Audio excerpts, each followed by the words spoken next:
வேளா நீ இல்லன்னு தான் உங்க அப்பனையும் அண்ணனையும் கொல்ல நினைச்சேன். இப்ப சொல்றேன்டா, நீ இருக்கிறப்பவே இவங்க கதை முடிய போகுது. வேலு காப்பாத்துறாரு அவங்க அப்பாவை. உங்களுக்கு ஒண்ணும் இல்லையே அண்ணன், உங்களுக்கு ஒண்ணும் இல்லைன்னு அவனை நான் பாத்துக்கிறேன். திருப்பதி சொல்றாரு, பெரியவனை வண்டி எடு, காப்பாத்தினதுக்கு காசு கொடுத்துரு, எல்லாம் கணக்கு தான், எதுக்கும் இடம் இல்ல, எடு போலாம்.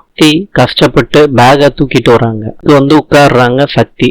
அப்ப வேலு வர்றாரு. வேலு பேக தூக்கிட்டு வீட்டுக்குள்ள போறாரு. சக்தி, உடம்பெல்லாம் வேர்த்து கொட்டுது, நான் பாதி வெளியிலேயே விட்டுட்டு போயிட்டேன்னு உனக்கு கோவமா? கிடைச்சிருச்சுல்ல? என்ன சக்தி, நான் வாட்டுக்கு பேசிக்கிட்டு இருக்கேன், பதிலே பேச மாட்டேரா? சாவிய கொடு.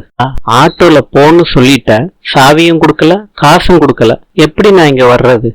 நான் தெரிஞ்சு பண்ணல சக்தி, சாரி. அவசரத்துல எதையும் யோசிக்காம இப்படி பண்ணிட்டேனே சக்தி.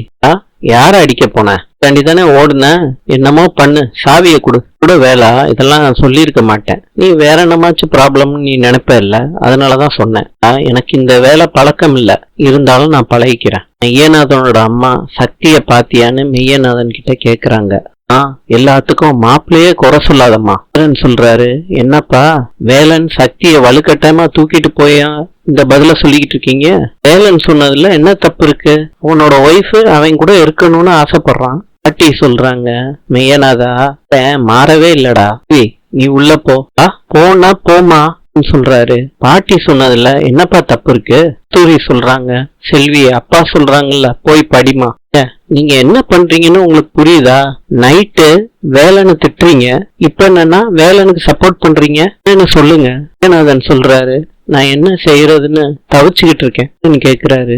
அப்பா நான் இருக்கேன்ப்பா, எதா இருந்தாலும் என்கிட்ட சொல்லுங்க. வேலன் நல்லவேம்மா, வேலன் கடத்திட்டு போலமா. சூரிய சொல்றாங்க, நம்ம முன்னாடி தானங்க பொண்ணை தூக்கிட்டு போனா வேலன், நீங்க இல்லன்னு சொல்றீங்க. இப்ப சக்தியை கூட்டிட்டு போனது அவரோட புருஷன், வீட்டுக்கு கூட்டிட்டு போயிருக்காரு. நமக்கு தப்பா தெரிஞ்சாலும் அவர் நோக்கம் அன்புதான்.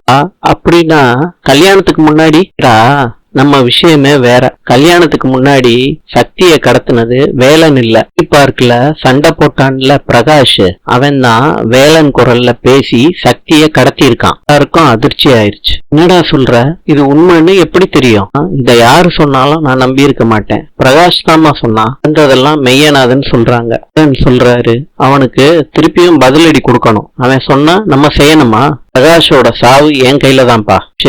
உனக்கு சக்தி கல்யாணத்துல கிடைச்சதெல்லாம் பத்தலன்னு நினைக்கிறேன், இந்தாடா வாங்கிக்கோடா. செல்வியும் மெய்யநாதனும் தடுத்து நிப்பாட்டுறாங்க. பிரகாஷ், என் தங்கச்சி செல்விய பேரம் பேசுறேன், விஷயம் வேலுக்கும் சக்திக்கும் தெரிஞ்சிச்சுன்னா செல்விக்காண்டி சக்தி பலியாயிருவா, தேவையா சொல்றாரு. நீ என்ன சொன்னாலும் நான் நம்புவேன்னு நினைச்சியாடா? திட்டம் போடலான்னு நினைச்சுக்கிட்டு இருக்கேல்ல பிரகாஷ். சொல்றாரு, சக்தி கூட ஒரு நாள் தங்கின போட்டோ எவிடன்ஸ் என்கிட்ட இருக்கு, கிரியடா சேரா? நான் சொன்னத முழுசா சொன்னீங்களா? அனுப்பிடவா? போட்டோவை காட்டுறா சொல்றாரு. ஊருக்கே காட்டுவேன், வைரலாகி உனக்கு வரும், அப்பதான் உன் தங்கச்சி லட்சணத்தை ரசிப்பீங்க சொல்றாரு. பிரகாஷ், அவசரப்படாத, வாடா. பொண்ணை வச்சுக்கிட்டு இருக்கது நெருப்ப கட்டிக்கிட்டு இருக்க மாதிரி, வா சேரா, வீம்பா நிக்காத, வா. நீங்க யாரும் செல்விய கட்டி கொடுக்கலாட்டி நான் தூக்கிட்டு போயிருவேன். நாளை பார்க்கலாம். இன்று கொலம்பியாவின் நாணயம் பிசோ. நாளை சந்திப்போம்.